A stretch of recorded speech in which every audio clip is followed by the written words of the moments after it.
Bonjour et merci de nous rejoindre pour cette émission où je rencontre des personnalités qui comptent dans le monde intellectuel d'aujourd'hui. Cette semaine, c'est une historienne de renom que j'ai la joie de recevoir. Elle a consacré sa carrière à décrypter la communication et les pratiques religieuses médiévales, en particulier la prédication, cette parole vive qui structura la société du Moyen-Âge. Avec un œil de scientifique, mais une profonde attention à la spiritualité, elle a redonné vie aux voix des prédicateurs, aux gestes liturgiques et aux imaginaires de cette époque. Auteur de nombreux ouvrages de référence et membre de l'Académie des inscriptions et belles-lettres, elle nous invite à mieux comprendre comment la foi et la parole façonnent les sociétés. C'est donc avec grand plaisir que je vous accueille, Nicole Berrioux. Bonjour. Bonjour. Alors voilà, je l'ai dit, Nicole Berrioux, vous êtes historienne, vous êtes membre de l'Institut, Académie des belles-lettres et inscriptions. Comment est-ce qu'on devient historien? Est-ce que ça a été une vocation pour vous? Est-ce que vous vous êtes dit toute votre vie, je vais devenir historienne? Pas tout à fait. C'est arrivé au passage très très important entre le baccalauréat et les études supérieures. J'étais relativement jeune, donc je ne savais pas très bien comment orienter ma voie. Et en réalité, un de mes amis, un de mes mentors en même temps, m'avait dit tu devrais essayer de faire de l'histoire parce que en fait, on ne le regrette jamais. Alors, comme c'était l'époque, oui, c'était l'époque où on avait encore une année de préparatoire en quelque sorte qu'on appelait la propédeutique. Je suis un peu un dinosaure parce que j'ai connu la dernière année de la propédeutique. C'était l'occasion justement dans cette année-là de suivre quelques enseignements et l'un d'eux fut l'histoire et ça m'a totalement accroché à l'intérêt de l'histoire telle qu'elle était enseignée à l'université. Et puis d'autre part, simultanément, j'ai commencé à apprendre à lire les manuscrits de l'époque médiévale, et ça a été un autre choc culturel, si je puis dire, c'est-à-dire que là, j'ai vraiment eu envie de continuer parce qu'il y avait toute une part de détective, il fallait comprendre ce qui était écrit, et c'était du latin, et j'avais eu la chance, dans ma formation antérieure, d'avoir dès le début, je dirais, dès les premiers enseignements, un professeur de latin qui m'avait passionné. Et donc, j'avais de bonnes bases de latin qui me permettaient de m'engager là-dedans. Donc, vous voyez, il y a eu un cumul de différentes circonstances qui fait que le latin, le goût de l'histoire se sont mis en place. L'histoire médiévale permettait de travailler sur des manuscrits en latin.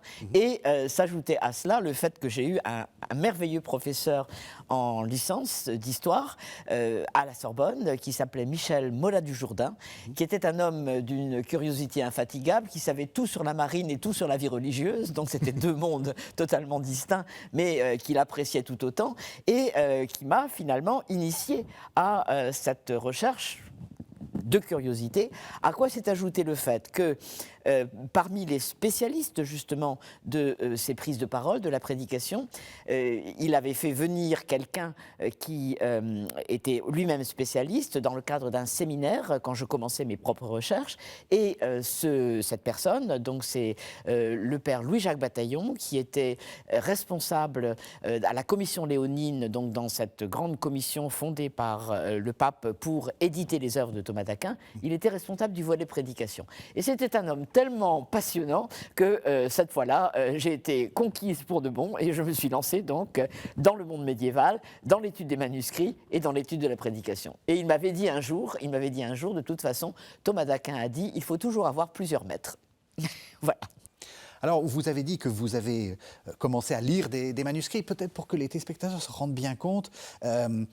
Lire les manuscrits, c'est pas simplement connaître le latin. Non. En fait, compte tenu du prix du parchemin à l'époque médiévale, donc c'est-à-dire il y a plus d'un millénaire, il y avait évidemment une nécessité de faire des économies. Et donc, on écrivait en abrégeant.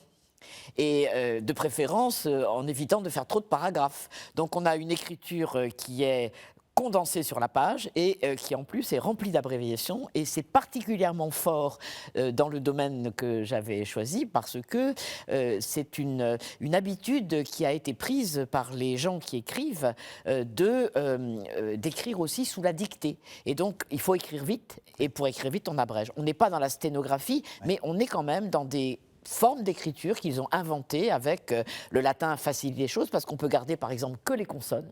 Mais après, le travail du lecteur, c'est de restituer le texte. Ça prend du temps, mais c'est merveilleux. Ben justement, c'est ça que je voulais, là où je voulais arriver. Justement, ça vous a pas un peu, disons, ça n'a pas été un obstacle de cette technicité, c'est très compliqué. Enfin, c'est pas simplement de lire des textes, il faut quand même arriver jusqu'au texte, jusqu'à à comprendre de quoi on parle. Oui. C'est vrai, mais ça vous amuse? D'une part, on a quand même des maîtres qui nous aident à cela. Et c'est vrai que la chose importante, c'est de faire un exercice dans tous les genres possibles, c'est-à-dire d'habituer l'œil à varier un petit peu les solutions selon les types d'écriture. Hein. Et d'autre part, alors ensuite, quand on se concentre sur un genre particulier, il y a des récurrences. Donc, au bout d'un certain temps, on devient très habile et on lit ça un petit peu comme on lirait son journal. Mais ça prend du temps. Hein. Ouais. Au début, c'est un peu difficile. Mais la difficulté, me semble-t-il, faisait partie du jeu. Et il y avait un désir de surmonter cela. Et de toute façon, quand on ne comprend pas, on se fait aider. Alors ça, c'est aussi formidable parce que les maîtres ne sont pas simplement des gens qui sont dans des chaires en train de faire des cours, mais ils vous aident concrètement, ceux qui travaillent sur les manuscrits. Le père Bataillon, par exemple, a été pour moi d'une aide incroyable parce qu'il connaissait toutes ces écritures et que quand je ne comprenais pas, il m'apprenait. Et au bout de quelques temps, ça venait tout seul. Justement, vous avez dit c'est le père Bataillon, il était dominicain, je crois. Oui. Et donc, c'était encore l'époque où c'était pas... Enfin, il y avait déjà effectivement une sorte de séparation assez claire hein, entre le monde intellectuel catholique et le monde intellectuel, on va dire, universitaire. Oui. Mais il y avait une certaine porosité. Oui. Est-ce que vous avez l'impression que ça a disparu, ou que c'est pas si compliqué que ça? Non, c'est pas si compliqué que ça. Je dois dire que pour moi, le moment, j'ai parlé de cet enseignement en séminaire où il avait présenté donc ses travaux personnels, mais le premier moment, ça a été un colloque. Un colloque qui se tenait à Paris et à Lyon, je me souviens très bien, 1974, c'était la commémoration du grand concile de Lyon II, 1274, et donc colloque organisé par le CNRS, donc tout à fait scientifiquement dans la lignée, si vous voulez, du monde universitaire de l'époque. Et c'est là que je les ai rencontrés tous les deux. Et je crois que c'est là que se fait, encore aujourd'hui, cette association entre les différents chercheurs et ces échanges, finalement, qui sont essentiels, parce que chacun arrive avec sa propre richesse et on se respecte mutuellement. Mais j'ai eu la chance, en fait, de travailler toute ma vie avec ce mélange de spécialistes qui étaient des universitaires de l'université laïque de France et d'ailleurs, et puis avec des membres du clergé qui savaient que pour être un bon clerc, il fallait être aussi un peu savant. Donc c'était très bien. On va y revenir là-dessus. Voilà. Alors, comment vous vous êtes orienté? Parce que, bon, déjà, il y a le Moyen-Âge, après, il y a les manuscrits, puis après, il y a la prédication. Comment est-ce qu'on arrive à cet endroit-là? Alors, c'est un peu aussi par accident, je dirais, parce que quand j'ai commencé à imaginer que je devais faire une thèse d'État, à l'époque, c'était des grandes thèses d'État qui devaient prendre beaucoup de temps, mon professeur, donc Michel Mola-Dujardin, m'avait suggéré de travailler sur la conversion au Moyen-Âge. La conversion, non pas la conversion d'une autre religion au christianisme, mais comme le mouvement intérieur de retournement sur soi et d'approfondissement de la vie religieuse, ce qu'on appelle, selon le terme grec, métanoïa. Alors, bon, moi je trouvais ça très excitant, bien sûr, mais en même temps, j'ai essayé de commencer par constituer un corpus de sources, parce que tous les historiens ont besoin des sources, ils ne font rien sans ça. Donc les textes sur lesquels vous allez travailler. Exactement. Et c'est là que le bas blesse, c'est-à-dire que c'est un sujet qui est en soi passionnant, mais ce n'est pas un sujet de thèse, c'est un sujet de séminaire, où on doit justement demander à tous les gens qui ont travaillé sur des textes divers quels témoignages ils ont sur ce qu'a été la conversion de telle ou telle personne à tel ou tel moment. Il y a évidemment des individus, et puis il peut y avoir aussi des moments où on a des conversions collectives, etc. Oui. Mais pour faire une thèse, c'était absolument impossible de maîtriser une documentation en peu de temps, relativement, et puis d'arriver à en faire une synthèse. Et c'est là que la prédication a émergé parce que, évidemment, l'une des manières d'aborder le sujet était de dire mais comment en parlait-on de la prédication, de la conversion? Oui. C'est-à-dire, y a-t-il des textes qui nous gardent la mémoire de ce que les gens disaient? Et évidemment, la prédication, là, arrivait à point nommé. Et comme, en plus, au milieu dans cette période médiévale du Moyen-Âge dit classique, enfin 12e, 13e siècle, on a de plus en plus de gens qui prennent la parole et on a de plus en plus de traces de leur prise de parole dans les chroniques, dans les vies de saints, et évidemment aussi on a la mise en place d'ordres religieux qui sont spécialisés dans la prédication, ce qui est une nouveauté absolue dans l'Église, parce que jusqu'alors il y avait des évêques, des prêtres dans les paroisses et des moines qui étaient dans leur monastère, qui pouvaient de temps en temps prêcher, mais ils n'en avaient pas la mission. Oui. Tandis que là, nous avons les deux grands fondateurs que sont François d'Assise et Dominique de Caléruega, qui, à la même époque, dans les toutes premières années du XIIIe siècle, ont cette intuition qu'il est important de porter la parole à toute la société qui est en attente d'une meilleure connaissance de ce qu'est l'Évangile. Et donc, les circonstances sont réunies pour que, précisément, nous ayons là toute une documentation qui émerge et qui fait que, bien sûr, on peut voir dans ces hommes qui se sont convertis, puisque Dominique s'est converti, il était chanoine et il est devenu prédicateur itinérant. François s'est converti, il est fils de marchand et on sait très bien comment il s'est converti jusqu'à enlever tous ses vêtements pour se mettre sous le manteau de l'évêque. Et donc, c'était tout à fait pertinent, en quelque sorte, de s'intéresser à la manière dont ça ressortait à travers la prédication. Et donc, c'est de cette manière que j'ai commencé à glisser, et puis est venue donc cette rencontre avec, à l'occasion du séminaire, suivie par une séance à la Bibliothèque nationale où j'ai commencé à regarder avec le Père Bataillon les manuscrits de sermons, et où là, j'ai découvert une autre chose qui a été déterminante pour moi, c'est-à-dire que parmi les manuscrits qui sont conservés à la Bibliothèque nationale, il y en avait deux qui conservaient les traces de la prédication à Paris telle qu'elle avait été entendue par des clercs, car ils avaient, eux, la maîtrise de l'écrit, et qui les avaient pris en note. Donc, ce n'était pas simplement des sermons modèles, comme on pouvait trouver à travers les siècles, les plus importants étant ceux du pape Grégoire le Grand, les homélies sur les évangiles qui ont traversé les siècles. Mais ça, c'était des modèles, en quelque sorte. C'était réécrit, puis c'était... Voilà. Réécrit, puis personne ne savait comment on les utilisait après. Enfin, c'est difficile.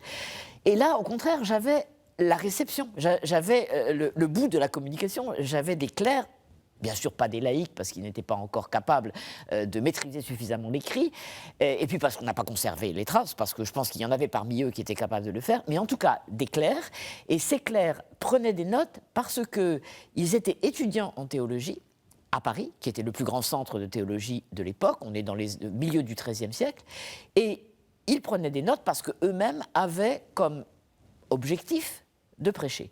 Et c'était singulièrement le cas des étudiants qui commençaient à fréquenter à ce moment-là un nouveau collège fondé à Paris, au milieu du XIIIe siècle, qui est le collège qu'on appellera plus tard la Sorbonne, le collège de Robert de Sorbon. Donc, Robert de Sorbon avait orienté les étudiants qui étaient dans ce collège à se préparer à travers les études bibliques à la prédication. Et donc, pour savoir prêcher, il fallait aller écouter les autres. C'est un peu comme quand on apprend à devenir historien. C'est toujours la même chose. Et donc, ils allaient écouter les sermons et ils prenaient des notes. Et alors, qu'est-ce qu'on découvre, justement? On découvre déjà, on doit découvrir un latin, pas tout à fait celui qu'on apprend dans les... Voilà, ça doit être très parlé. Et est-ce qu'il y a des remarques? Est-ce qu'il y a des... ça, c'est bien ou... Oui, on a tout ça. Alors, la chose intéressante aussi à avoir un peu comme préalable dans la tête, c'est que, comme ce sont des clercs qui prennent les notes, ils ont l'habitude de prendre les notes en latin. Quand ils étudient à l'université, tout est en latin, donc ils prennent les notes en latin, et ça permet justement de condenser beaucoup le propos avec cette manière d'écrire rapidement. Alors, pardon, la prédication était en quelle langue? Eh bien justement, elle n'est pas en latin dès qu'elle s'adresse aux simples gens, parce qu'ils n'y comprennent rien. Ben oui. Donc, depuis l'époque carolingienne, on a des traces d'une volonté qui est une volonté politique. Charlemagne, Louis le Pieux, les grands empereurs carolingiens ont orienté vraiment le travail des prêtres de leur temps en disant il est impossible de parler latin, il faut absolument parler les langues vernaculaires quand on prêche. Donc, a fortiori, au XIIIe siècle. Mais évidemment, tout n'est pas en langue vernaculaire parce que on parle de quelque chose de sacré en partant d'une écriture sacrée qui est la Bible, singulièrement les évangiles et les épîtres, qui sont transmises en latin, dont on pense à l'époque que c'est la langue de Dieu, parce qu'il n'y a pas évidemment, sauf chez les savants, cette importance donnée aux origines des textes. Tout ce travail sur les correctoires de la Bible, par exemple, ça c'est dans les écoles. Mais pour le peuple, enfin la langue de Dieu, c'est la langue de la liturgie et c'est le latin. Et alors, quand on cite des mots de l'écriture ou des phrases de l'écriture, on les cite en latin, quitte ensuite à en donner le sens dans une paraphrase. Alors on a donc des textes dans lesquels on a les citations de l'écriture qui restent en latin, et puis après on vous dit ce qui veut dire en langue vulgaire, mais c'est écrit en latin, quod dicitur in lingua vulgari, donc, mais c'est en latin, mais on voit bien que c'est donc prêché en langue vernaculaire, et puis de temps en temps, dans le latin très... je dirais avec une syntaxe très, très française, hein. Dans ce latin, on a aussi des formules qui restent en français, parce que l'auditeur qui prend des notes n'a pas le réflexe immédiat de trouver le bon mot, donc il garde les mots en français, et ça c'est tout à fait passionnant. Ah oui. Et donc ça veut dire que les prédicateurs devaient s'exprimer dans une sorte de sabire, mi-latin, mi-français, dominante latine, dominante française, pardon, quand même, parce que, bien sûr, dans ce qu'ils notent... Alors, ce qu'il faut voir aussi, c'est que quand ils sont dans un auditoire, qu'ils écoutent le sermon, ils prennent des notes de manière extrêmement limitée, forcément, sur des bouts de parchemin, sur des tablettes de cire, etc. Donc, en fait, j'ai eu la chance, moi, de trouver, c'était encore une autre erreur, mais les erreurs sont très utiles en histoire, j'ai trouvé dans les fameux manuscrits dont je parlais, des petits morceaux de texte qui, par erreur, par le copiste, avaient été copiés à partir des notes brutes prises au moment du sermon. Et comme ensuite, l'auditeur, quand il rentrait chez lui, redéveloppait, et c'est ça qu'il voulait conserver, de temps en temps, on a les deux versions. Et on voit à quel point il y a un écart énorme entre ce qui est noté à l'audition et ce qui est ensuite redéveloppé chez soi, comme on pourrait faire quand on prend des notes de cours, finalement, oui, c'est un peu la même chose. Et on voit donc leur technique, et on voit l'effort de mémorisation extraordinaire, mais ils avaient une mémoire extraordinaire. Et donc, dès qu'on a des récits, par exemple, il suffit de quelques mots pour qu'ensuite on reconstitue le récit. Et autrement, ce qu'ils conservent, c'est la structure, c'est-à-dire les citations de l'écriture sur lesquelles on va développer des commentaires, c'est-à-dire un mot-clé sur lequel on va faire des développements. Et on voit comment leur mémoire, c'est à peu près, je dirais, de 1 à 5 ou 6. Vous voyez la différence de dimension entre les deux versions. Et surtout, il y a cette importance des récits qui fait qu'ils les mémorisent et ils les retraduisent ensuite quand ils rentrent chez eux. Oui, parce qu'on imagine le Moyen-Âge comme une période où les gens étaient pas très bien structurés, etc. Non, au contraire, c'est les rois du plan, si j'ose dire. Rois du plan, mais absolument. Les rois du plan et je crois que c'est spécialement ce Moyen-Âge-là. C'est-à-dire, en réalité, il faut mettre en perspective qu'au XIIe siècle, qui est l'époque d'Abélard, en gros, hein, au XIIe siècle, on a véritablement là un essor nouveau des écoles, un apprentissage nouveau d'un enseignement qui est un enseignement structuré, avec une part de rhétorique importante, mais aussi beaucoup de réflexion philosophique qui suppose d'ordonner les arguments, etc. Donc ça, c'est vraiment un milieu scolaire dans lequel on est en train de déployer une rationalité très forte qui va se continuer au XIIIe siècle dans les universités. Et ça, c'est exactement dans ce milieu que les clercs se préparent à la prédication, donc pour eux c'est une nécessité, et dans ce qu'on leur demande, on leur demande justement d'organiser leurs idées.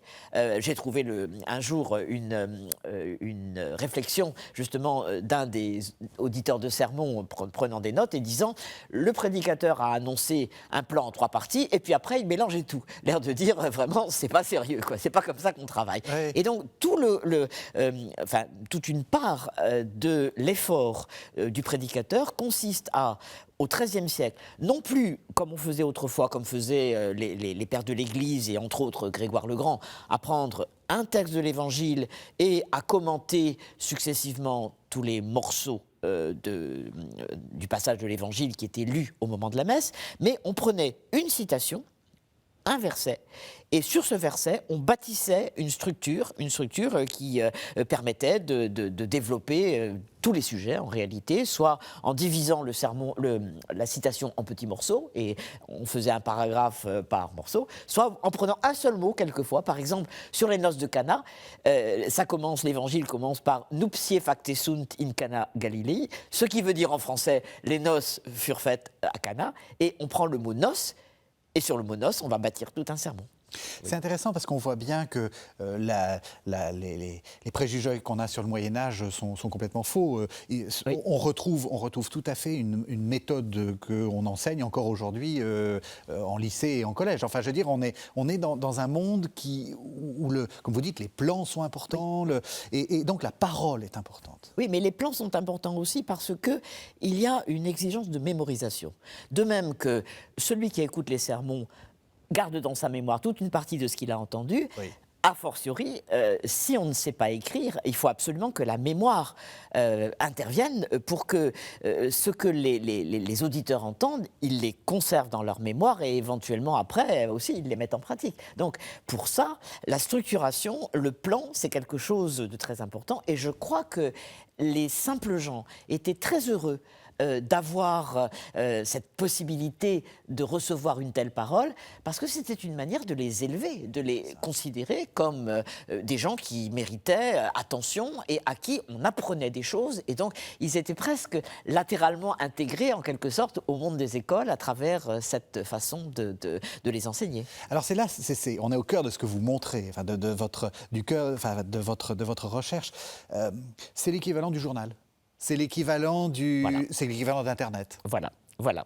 Avec la seule différence que, bien entendu, les sujets abordés sont peut-être moins variés, mais encore une fois, il faut s'en méfier parce qu'à partir du moment où on part sur un mot, si je pars sur le mot noces, je peux vraiment parler de tas de choses, oui. De la pratique des mariages à l'époque, des cérémonies, des gens qui se marient pas comme il faut, etc. Enfin bref, il y a toute une série d'éléments qui peuvent intervenir à la liberté du prédicateur et souvent aussi, il peut y avoir des éléments d'actualité qui interviennent. Et donc, ou alors s'ils n'interviennent pas de manière immédiate pour rappeler tel ou tel événement qui vient de se produire, ça intervient dans le langage. C'est-à-dire qu'à Paris, par exemple, le pouvoir du roi capétien s'est construit, s'est développé de manière très importante, disons en gros entre Philippe Auguste et Saint-Louis, donc exactement à la période où les sermons sont de plus en plus accessibles. Eh bien, on s'aperçoit que les prédicateurs, quand ils veulent expliquer les choses,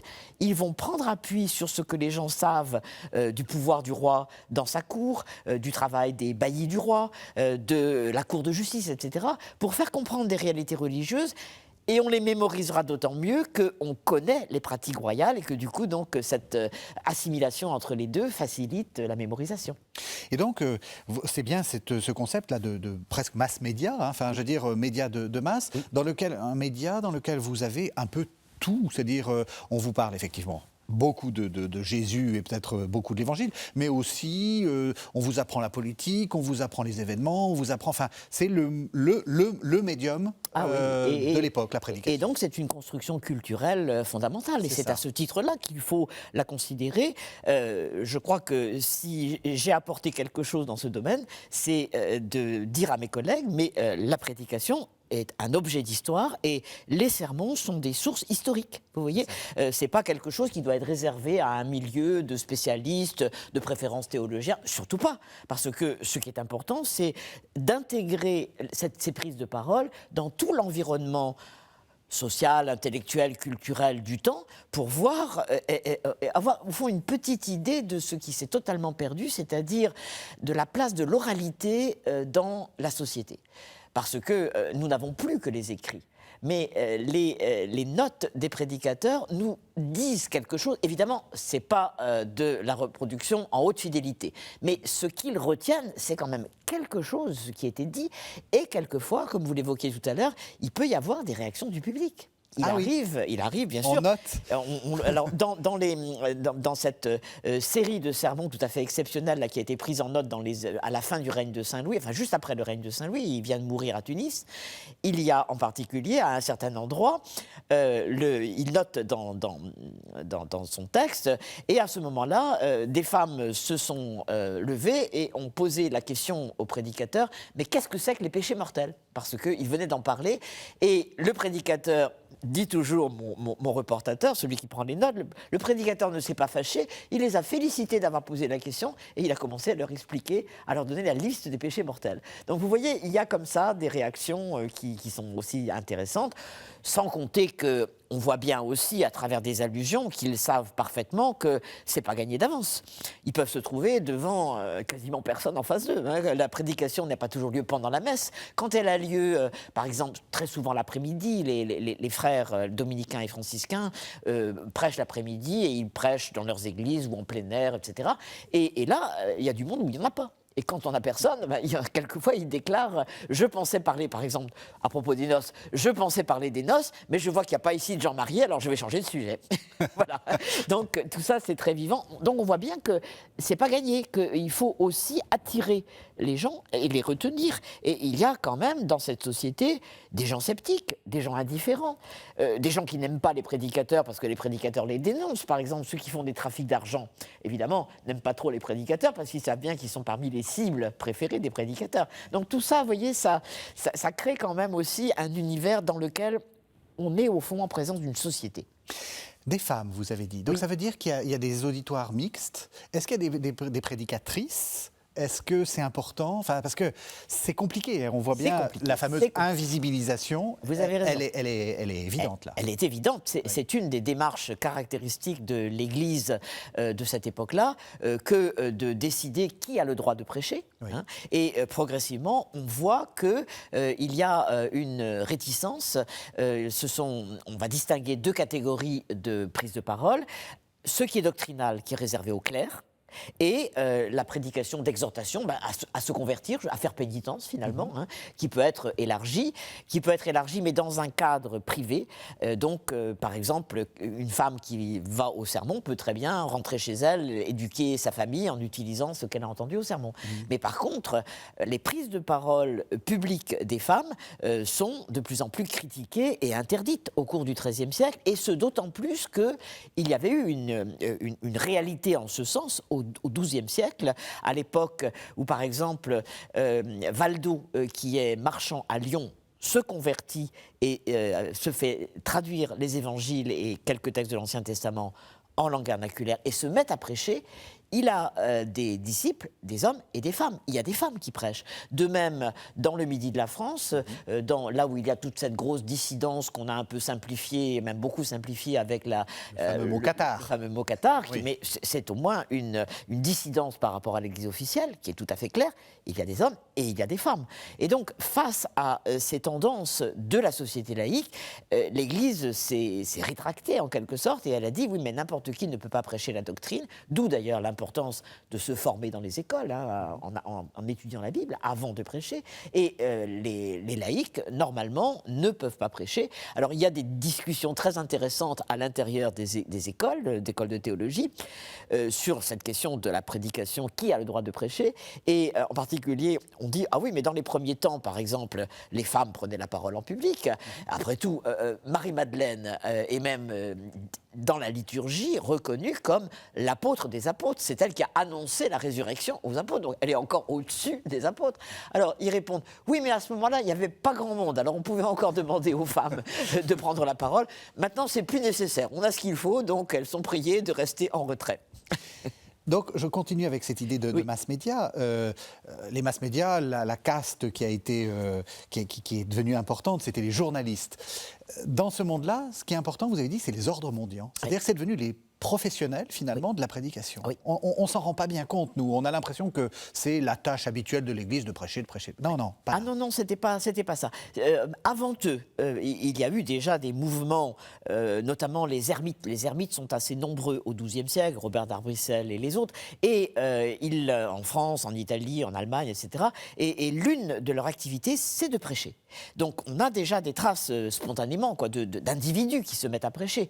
Mais en revanche, ce qui est tout à fait nouveau, donc à partir de l'époque de Dominique et de François, c'est que leur intuition est qu'il faut qu'il y ait des gens voués à la prédication et que ça se poursuive de manière régulière à travers justement la constitution d'ordres dominicains franciscains, auxquels viendront s'adjoindre un peu plus tard deux autres ordres, les Carmes et les Ermites de Saint-Augustin, et ça donnera donc les 4 ordres mendiants de la fin de l'époque médiévale. Alors, ils ont comme vocation de convertir les autres, et je dirais de prêcher par la parole et par l'exemple.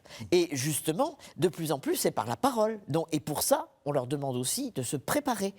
Ils ne peuvent pas, comme faisaient les ermites, parler d'improvisation. Il faut qu'ils se préparent et ils ont des outils pour ça. Et la grande différence avec le monde du clergé, c'est que dans leur couvent, dans leur bibliothèque, ils rassemblent toute une documentation pour apprendre à prêcher. Et à partir de là, donc, toute cette structuration, ils apprennent à la faire avec des modèles et d'autre part, ils prêchent entre eux aussi évidemment et donc ils s'apprennent de cette manière et ensuite ça devient vraiment une activité quotidienne pour eux de prêcher à la population. Qu'est-ce qu'on apprend donc dans ce travail sur les sermons? On apprend, vous avez dit, on voit bien déjà la composition de la société, les grands mouvements de la société. Est-ce qu'il y a d'autres choses qui sont... voilà, je suis un étudiant, je me dis, la théologie, j'aime pas trop, j'y comprends rien. Je viens vous voir, vous me dites, continuez quand même à travailler sur les sermons ou vous me dites, passez sur autre chose? Est-ce que je vais trouver d'autres choses? Continuer, parce que c'est en poursuivant, en étant persévérant, qu'on arrive à découvrir l'intérêt. En fait, je crois que ce que personnellement, en tout cas, j'ai découvert en étudiant ces textes-là, c'est qu'on est dans l'approche d'un univers culturel qui autrement nous échapperait. C'est-à-dire que, bien sûr, on a les aspects d'actualité qui peuvent être intéressants, dont je parlais tout à l'heure, il faut les regarder, mais quand même, ça n'est pas le quotidien de ce qui est dit, et surtout de ce qui est retenu. Parce que le problème, c'est qu'on voit dans les chroniques qu'il y a des difficultés, qu'il y a des gens qui prennent la parole, alors ils le disent, mais ils ne disent pas ce que ces gens-là ont exprimé dans leur discours. Donc, il y a une sorte de distorsion dans les sources entre, d'un côté, les événements où on voit que des gens prennent la parole, mais on ne sait pas ce qu'ils ont dit, et puis d'un autre côté, la prédication ordinaire qui est simplement accessible à travers les documents écrits, les textes qui en gardent des traces. Alors, dans ces textes qui en gardent des traces, la chose, je crois, qu'il faut avoir en tête, c'est que c'est avant tout un problème de langage. Je disais tout à l'heure qu'on les a en latin et que les prédicateurs prêchent en langue vernaculaire. Mais ce latin est très très proche en réalité de la langue vernaculaire, donc c'est un peu transparent. Et ce qu'il faut regarder, c'est pas tant la langue français et latin que le langage, c'est-à-dire quels sont les univers culturels auxquels ils font appel pour communiquer. Et là, ce qui est merveilleux, c'est que ce sont des grands spécialistes de la Bible, mais en même temps, ce sont des communicants. Et donc, ils vont tricoter, si je puis dire, le langage de la Bible avec le langage des gens. Et donc, ça va fonctionner, ça, sur la base d'un langage imagé, dans lequel les mots peuvent avoir plusieurs sens. Le Christ faisait la même chose en réalité. Les jeux de mots, il adorait ça. Il disait énormément le langage commun, l'image du semeur, l'image du figuier, etc. Donc ils font ça, c'est-à-dire qu'ils vont partir d'éléments que les gens connaissent, ce qui va évidemment accrocher leur attention, et puis ils vont faire pénétrer une culture religieuse en la mettant, en l'accrochant en quelque sorte à ces réalités du quotidien, pour donner plusieurs sens aux réalités que les gens vivent. Et donc, de cette manière, quand on mémorise aussi le message religieux. Et ça, c'est extraordinaire parce que du coup, on arrive à percevoir quelque chose de cette culture acquise à travers la prédication qui vient de la formation scolaire, mais qui en même temps est très attentive à ce que connaissent les gens. Donc on leur fera par exemple un sermon entier sur les foires, parce que les foires, ils savent ce que c'est, et ils disent, bah, le temps de la vie, c'est comme le temps des foires. C'est maintenant qu'il faut préparer son salut, et donc c'est l'époque où on fait des échanges entre biens matériels et biens spirituels, etc. Donc c'est très concret, bien sûr. Ça peut paraître un peu simpliste, mais en réalité, derrière ça, il y a tout un travail pédagogique qui fait qu'ils arrivent à faire passer des réalités, et quelquefois avec un sens poétique extraordinaire. Je prendrai un seul exemple. Parmi les nombreuses comparaisons qu'ils font, il y a la comparaison entre le Christ et un pèlerin. Le Christ est venu sur terre et il y était pèlerin. Mais alors, ils vont prendre ça au premier sens du terme, c'est-à-dire qu'ils vont essayer de montrer, à travers même l'expérience corporelle, comment le Christ a été pèlerin. Bien sûr, il n'avait jamais d'endroit où reposer sa tête, comme les pèlerins sont toujours en marche, etc. Mais aussi, il est venu du ciel sur la terre, et de la terre, il est remonté au ciel, donc il a fait un véritable parcours. Et dans ce parcours, il avait promis à son Père qu'il viendrait sauver les hommes. Et pour prouver qu'il avait vraiment accompli son pèlerinage sur terre, il est remonté au ciel avec les traces de son engagement, c'est-à-dire les stigmates, qui sont, dit un prédicateur, comme des coquilles. Des coquilles qui ont été imprimées sur ses mains et sur ses pieds, de la même façon que le pèlerin qui va à Saint-Jacques revient de Saint-Jacques avec des coquilles pour prouver qu'il est allé à Saint-Jacques. Donc, vous voyez, il y a... et en même temps, la chair du Christ apparaît dans ce sermon comme une chlamyde, c'est-à-dire, en fait, comme un vêtement impérial de l'empereur qui remonte en triomphe au Capitole après avoir vaincu ses ennemis.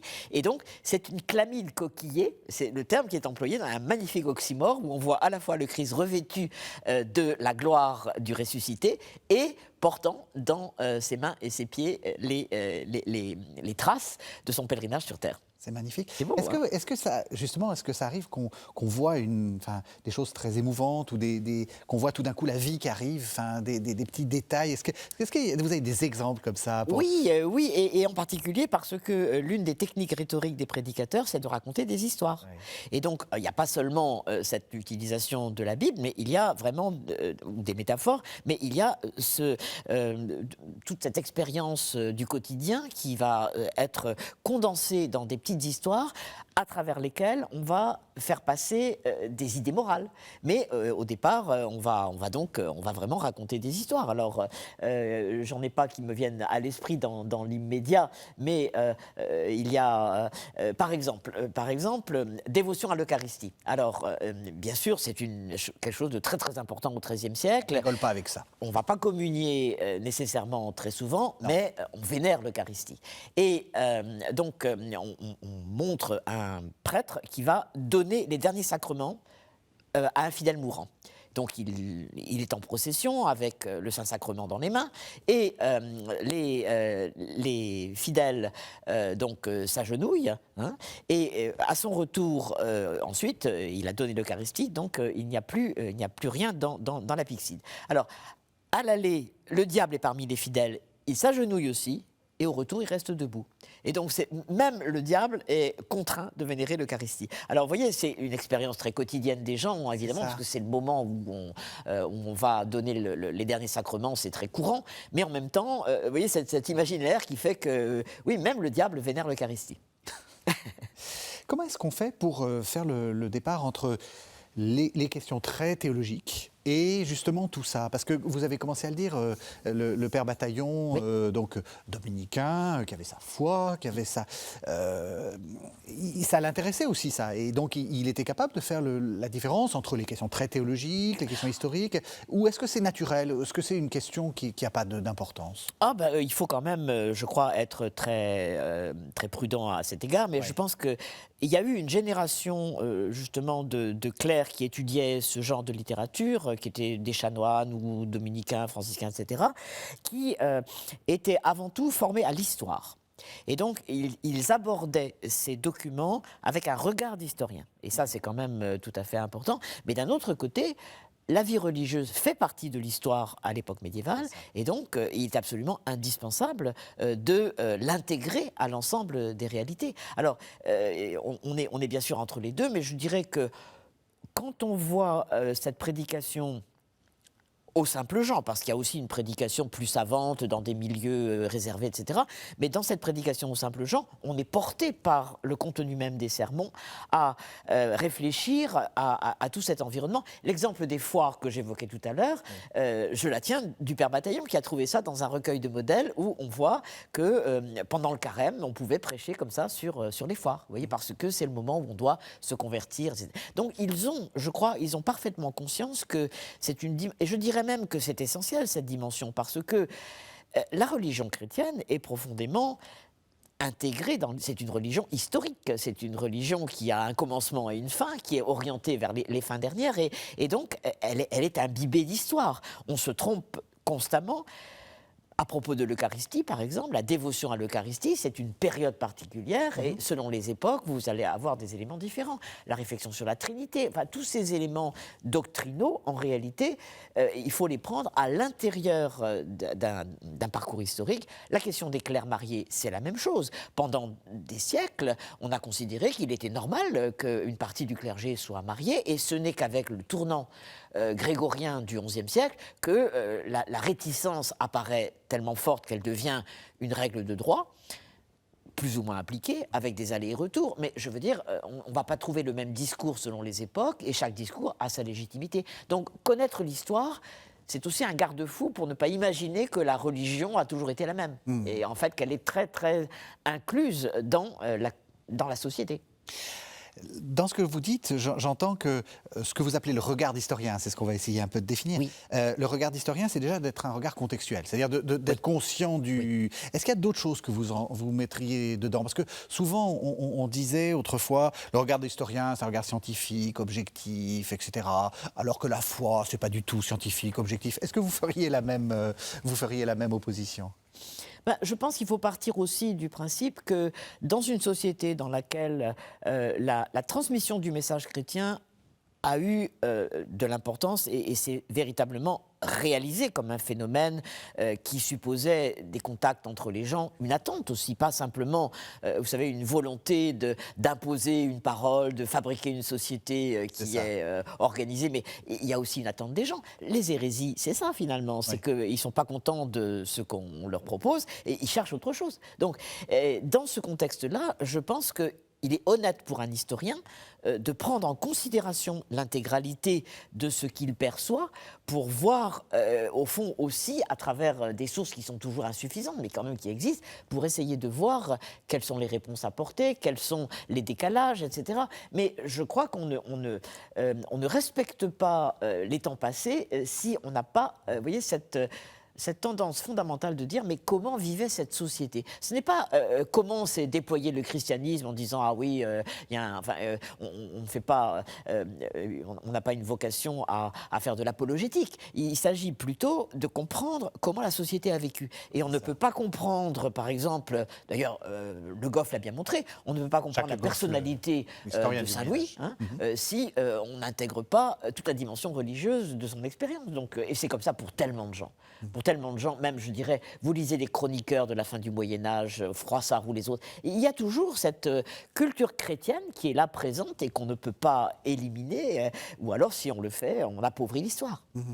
Et à l'inverse, et j'ai trouvé ça très intéressant ce que vous venez de dire des hérésies, si on prend ces fameux cathares, alors on va mettre plein entre guillemets, parce qu'on ne sait pas trop bien qui c'est pas simplement des problèmes théologiques derrière, c'est aussi, comme vous dites, des problèmes de vie, des problèmes de société, des absolument, problèmes... Absolument, c'est tellement vrai que Jean-Louis Biget, qui a beaucoup travaillé sur les débuts de cette, je préfère dire dissidence, parce que c'est un terme plus neutre en quelque sorte que hérésie cathare, qui a beaucoup travaillé dans le Sud-Ouest à l'aide de documents d'archives,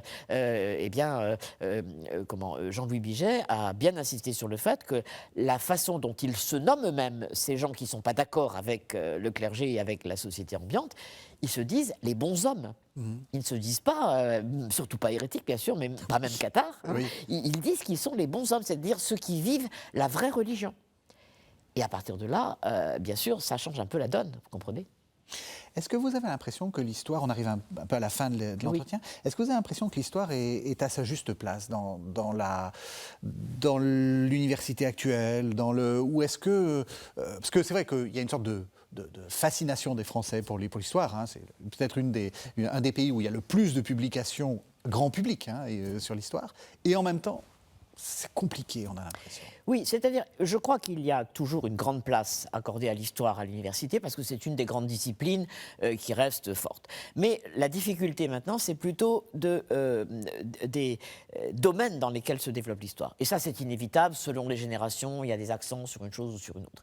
Mais je pense qu'aussi longtemps que les chercheurs sont en même temps des enseignants, oui, ils continueront, s'ils sont honnêtes, voyez, à faire en sorte que l'histoire soit une réalité globale. Oui. Alors maintenant, la mode, c'est l'histoire mondiale. D'accord, oui, mais on ne fait de l'histoire sérieuse aussi que si on va en profondeur avec les sources, en n'omettant rien et en posant toutes les questions et en se donnant toutes les contradictions. Donc il faut tenir à la fois, vous voyez, les deux éléments de ce côté mondial, c'est vrai, qui est le monde dans lequel on vit, mais aussi du sujet très pointu sur lequel on travaille et où on essaye d'être le plus honnête possible. Et ça, je pense que c'est la raison d'être de l'enseignement. Il faut transmettre ça aux générations suivantes. Alors ça, c'est très important. Jusqu'à présent, on vous a présenté comme une chercheuse. Oui. Et vous êtes une enseignante-chercheuse. Ah, c'est important l'enseignement. C'est essentiel. C'est essentiel. Je crois qu'on ne peut être un bon chercheur que si on enseigne en même temps. Et quels que soient les milieux dans lesquels on est amené à parler, que ce soit devant des étudiants, devant des collègues, etc., ou devant simplement un auditoire inconnu qui est celui devant lequel je parle, oui, oui, eh bien, il faut absolument trouver un langage qui soit accessible et qui soit en même temps honnête. Et pour ça, je crois que la meilleure façon, c'est constamment de parler à la jeune génération, oui, qui est celle qui a le plus de questions dans la tête, même si elle n'ose pas toujours les poser. On a du mal quelquefois à faire parler les étudiants, mais simplement être avec eux, familier avec eux, ça amène à orienter son regard d'une manière qui restera accessible aux autres. Et on est là pour ça, on n'est pas là pour le plaisir de faire soi-même des études. On est là, comme disait déjà Robert de Sorbon, pour apprendre et à partir de là pour enseigner. Donc ouais, c'est la même chose. Et justement, est-ce que ce que vous avez appris dans ces textes, avec ces gens, oui, qui prennent des notes, oui, est-ce que ça a une actualité encore? Est-ce que c'est utile pour...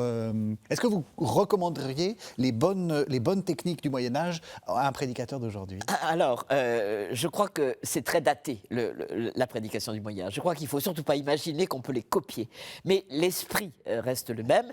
Et moi, ce qui me fascinait, c'est justement qu'il n'était pas orgueilleux au point de croire qu'ils étaient capables de faire n'importe quoi, mais qu'ils apprenaient. Et le pape lui-même, le pape Innocent III, qui est le pape de Latran IV, un jour a décidé de simplement donner une version française d'un sermon de Grégoire le Grand sur Marie-Madeleine pour montrer qu'on n'avait pas toujours besoin d'avoir de l'invention, mais qu'il fallait aussi respecter les autres, respecter les anciens, les modèles anciens. Alors donc, de ce point de vue-là, il peut y avoir quelque chose d'équivalent, mais moi je pense que la prédication d'aujourd'hui doit être totalement différente. Mais fondamentalement, une chose qui reste, je crois, c'est le rattachement à la liturgie. Le fait que cette prédication est très intégrée dans un calendrier liturgique et qu'elle garde toujours, à travers les événements particuliers de chaque prise de parole, l'idée qu'on est dans un ensemble et qu'en répétant les choses de différentes manières, on finit par donner les éléments essentiels de la croyance, des pratiques, etc. Donc ça, c'est quelque chose, je crois, qu'ils avaient parfaitement compris.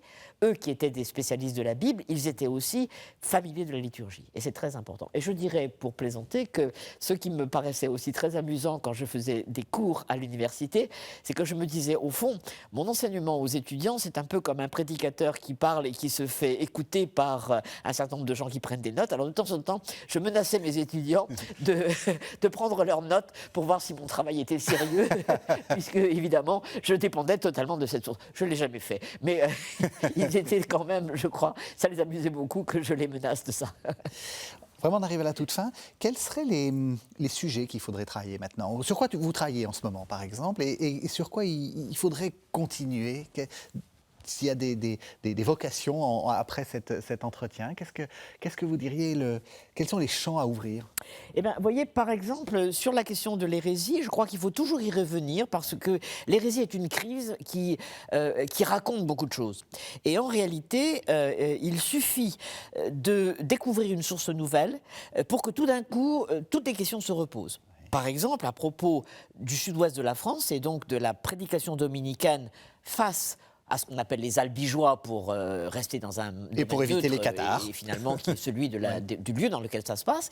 Eh bien, récemment, une jeune collègue italienne a découvert dans un manuscrit du XIVe siècle une copie de sermon qui avait été fait au XIIIe siècle en pleine époque de l'Inquisition. Dans le midi de la France, vous voyez, du côté de Castres, donc en plein cœur du déploiement de la lutte inquisitoriale après la croisade contre l'hérésie. Et elle a trouvé là les copies de sermons qui ont été faits par un dominicain dans cette région, ce qui change complètement la donne parce que tout d'un coup, on n'avait jamais vu ça, on a trouvé tout d'un coup une collection de sermons qui nous donne une idée de ce que pouvait prêcher un dominicain aux gens de la région, non pas pour les convertir de l'hérésie, mais pour les prévenir, pour faire en sorte qu'ils ne deviennent pas les adeptes de la dissidence, mais qu'au contraire, ils comprennent mieux ce qu'était la vraie religion. Et évidemment, les mendiants étaient les mieux placés pour ça, puisque leur vocation était aussi de s'approcher le plus possible du modèle évangélique. Et donc, il suffit de retrouver une source comme ça pour que tout remonte. Donc, moi, ce que je conseille, c'est d'aller travailler dans les bibliothèques, Oui. de ne pas savoir à l'avance ce sur quoi on veut travailler, mais de trouver la perle, comme dans l'Évangile. Absolument. Et quand on a trouvé la perle, là, on a de quoi travailler et renouveler la connaissance de l'histoire. Ce ne sera jamais terminé. Mais il ne faut pas toujours travailler sur les mêmes choses, sur les textes de Cicéron ou je ne sais quoi, ou Tite-Live. Il faut aussi trouver les sources nouvelles là où elles sont, c'est-à-dire dans les bibliothèques médiévales. Un tout grand merci, Nicole Berrioux. Merci de nous avoir fait découvrir avec autant de passion ce Moyen-Âge si vraiment intéressant. Merci beaucoup. Merci à vous. Merci de nous avoir suivis. Vous savez que vous pouvez retrouver cette émission sur le site internet de KTO, www.ktotv.com, et on se retrouve la semaine prochaine.